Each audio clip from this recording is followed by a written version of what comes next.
प्रकाशित वाक्य अध्याय 14। मेमना और उसके लोग। फिर मैंने दृष्टि की और देखो, वह मेमना सिय्योन पहाड़ पर खड़ा है और उसके साथ 1,44,000 जन हैं, जिनके माथे पर उसका और उसके पिता का नाम लिखा हुआ है। और स्वर्ग से मुझे एक ऐसा शब्द सुनाई दिया जो जल की बहुत धाराओं और बड़े गर्जन का सा शब्द था। और जो शब्द मैंने सुना वह ऐसा था मानो वीणा बजाने वाले वीणा बजा रहे हों।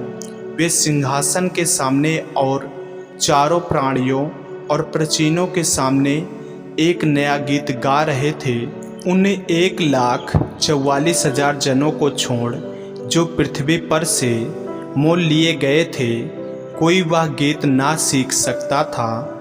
ये वे हैं जो स्त्रियों के साथ अशुद्ध नहीं हुए पर कुंवारे हैं। ये वे ही हैं कि जहाँ कहीं मेमना जाता है वे उसके पीछे हो लेते हैं। ये तो परमेश्वर के निमित्त पहले फल होने के लिए मनुष्यों में से मोल लिए गए हैं। उनके मुँह से कभी झूठ ना निकला था। वे निर्दोष हैं। 3 स्वर्गदूत। फिर मैंने एक और स्वर्गदूत को आकाश के बीच में उड़ते हुए देखा, जिसके पास पृथ्वी पर के रहने वालों की हर एक जाति और कुल और भाषा और लोगों को सुनाने के लिए सनातन सुसमाचार था। उसने बड़े शब्द से कहा, परमेश्वर से डरो और उसकी महिमा करो, क्योंकि उसके न्याय करने का समय आ पहुंचा है। और उसका भजन करो, जिसने स्वर्ग और पृथ्वी और समुद्र और जल के सोते बनाए। फिर इसके बाद एक और दूसरा स्वर्गदूत यह कहता हुआ आया, गिर पड़ा, वह बड़ा बेबीलोन गिर पड़ा, जिसने अपने व्यभिचार की कोपमय मदिरा सारी जातियों को पिलाई है।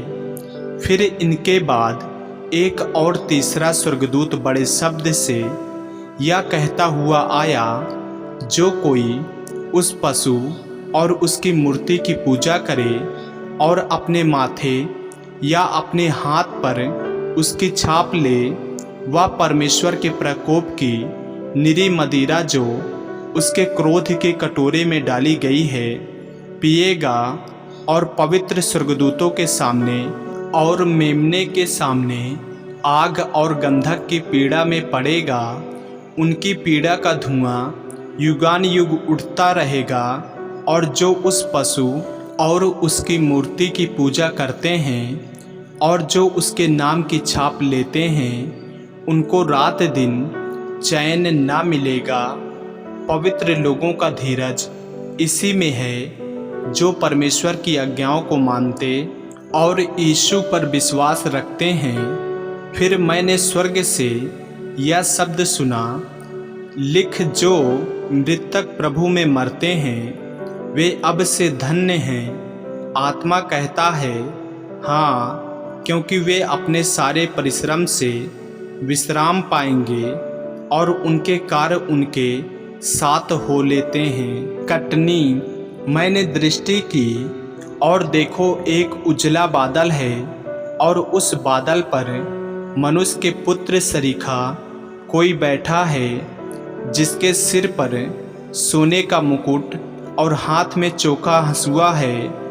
फिर एक और स्वर्गदूत ने मंदिर में से निकलकर उससे जो बादल पर बैठा था बड़े शब्द से पुकार कर कहा, अपना हंसुआ लगाकर लवनी कर, क्योंकि लवने का समय आ पहुंचा है, इसलिए कि पृथ्वी की खेती पक चुकी है।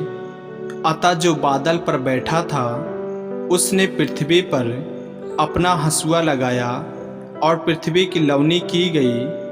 फिर एक और स्वर्गदूत उस मंदिर में से निकला जो स्वर्ग में है, और उसके पास भी चोखा हंसुआ था।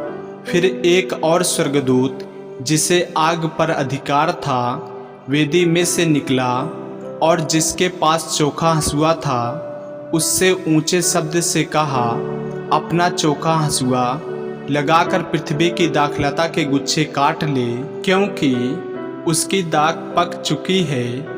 तब उस स्वर्गदूत ने पृथ्वी पर अपना हंसुआ लगाया और पृथ्वी की दाखलता का फल काटकर अपने परमेश्वर के प्रकोप के बड़े रसकुंडे में डाल दिया, और नगर के बाहर उस रसकुंडे में दाख रौंदे गए, और रसकुंडे में से इतना लहू निकला कि घोड़ों की लगामों तक पहुंचा और 100 कोस तक बह गया। आमीन। ऐसे ही वचनों को सुनने के लिए हमारे चैनल को सब्सक्राइब करें और बेल आइकन के बटन को दबाएं, और यदि आप हमारे फेसबुक पेज पर नए हैं तो हमारे पवित्र बाइबल को फॉलो करें, लाइक करें, ताकि परमेश्वर का वचन रोजाना आप तक पहुंच सके। जय मसीह की। प्रभु आपको आशीष दे।